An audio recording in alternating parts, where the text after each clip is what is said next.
شب معراج جس رات میں نبی کریم صلی اللہ علیہ وسلم تشریف لے گئے وہ اعلیٰ ترین رات تھی، عظیم الشان رات تھی،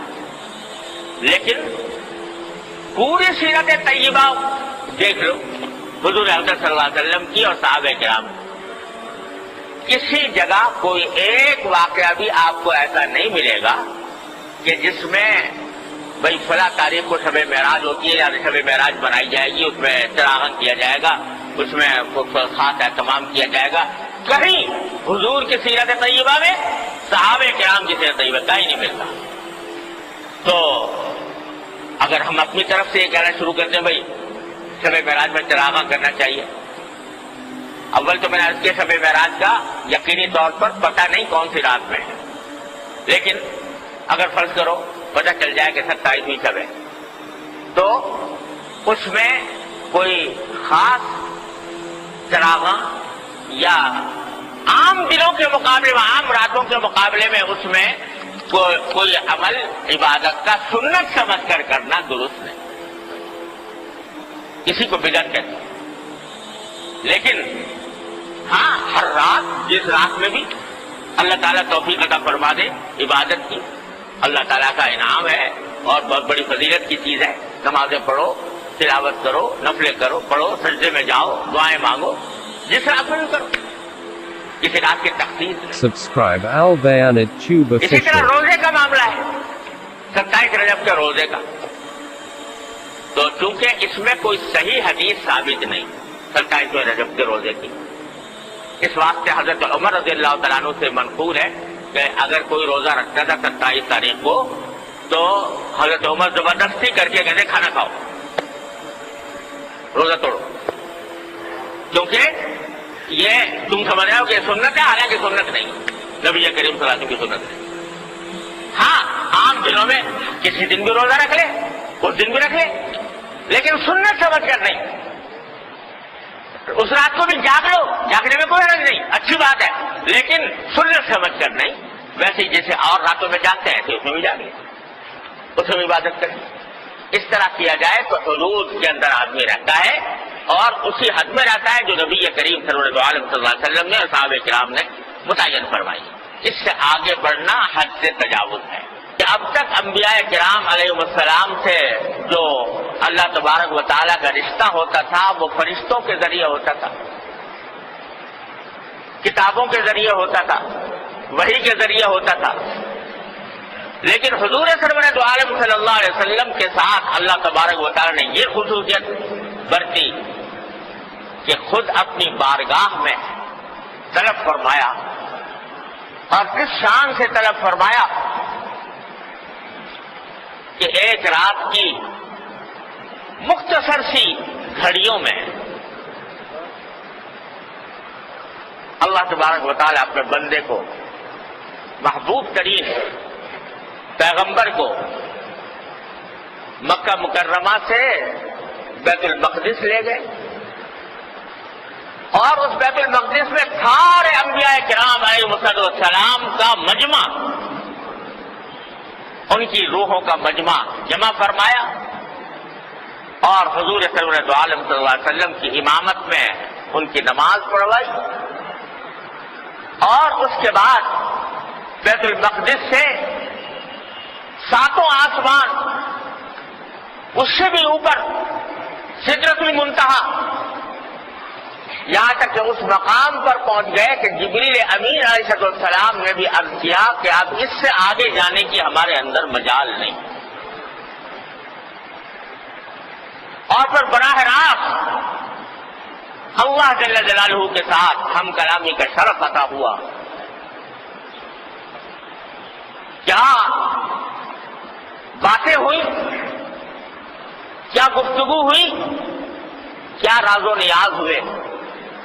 میاں نے عاشق و معشوق رمدیز کرامن کاتبین ہم خبر نے. اللہ تبارک و تعالیٰ اور محبوب صلی اللہ علیہ وسلم کے درمیان جو راز و نیاز کی باتیں ہوئی،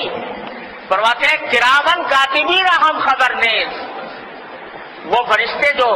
انسان کے نام اعمال لکھنے کے لیے ہر وقت موجود رہتے ہیں، ان کو بھی پتہ نہیں اس لیے کہ اس مقام پر پہنچے تھے جہاں فرشتوں کے بھی پر جلتے ہیں، جہاں فرشتے بھی پہنچ نہیں سکتے، اس مقام پر پہنچے۔ کیا گفتگو ہوئی، کیا باتیں ہوئی، اللہ تعالیٰ ہی جانتا ہے، اللہ کے رسول صلی اللہ علیہ وسلم ہی جانتا ہے۔ البتہ جب واپس آنے لگے تو اللہ تبارک و تعالیٰ نے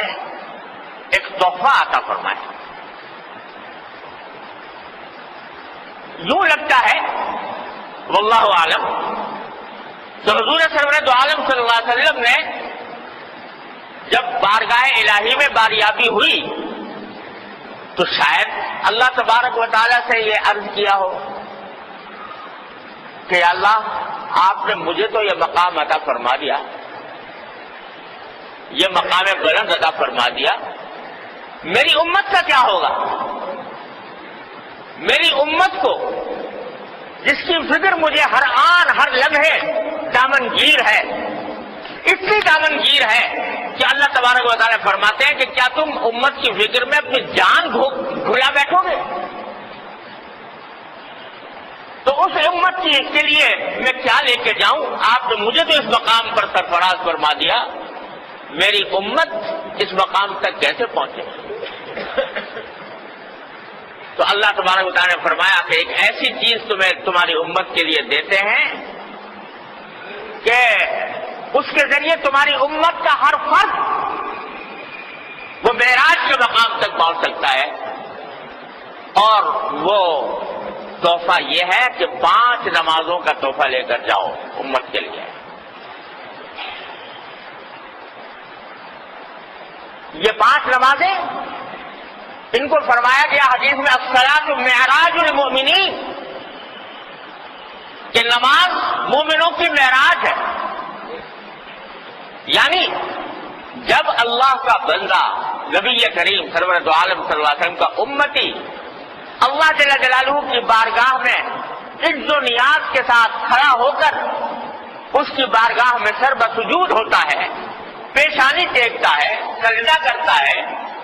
تو اللہ تعالیٰ فرماتے ہیں کہ بندہ جس وقت سجدے کی حالت میں ہوتا ہے تو سب سے زیادہ مجھ سے قریب ہوتا ہے اس وقت جب کہ سجدہ کر رہا ہو۔ ہمارے حضرت مجذوب صاحب خواجہ علی صاحب مجذوب رحمۃ اللہ علیہ فرماتے ہیں میں جب سجدے میں سر رکھ دوں زمین کو آسماں کر دوں، میں جب سجدے میں سر رکھ دوں زمین کو آسماں کر دوں، جب پیشانی اللہ تبارک و تعالیٰ کی چوکٹ پر لگا دی تو یہ زمین آسمان بن گئی۔ کہاں پہنچ گیا انسان؟ سر بر قدم حسن قدم بر کلہ تاج، سر بر قدم حسن، حسن کے قدموں پر سر، حسن تو حقیقت اللہ کا حسن ہے،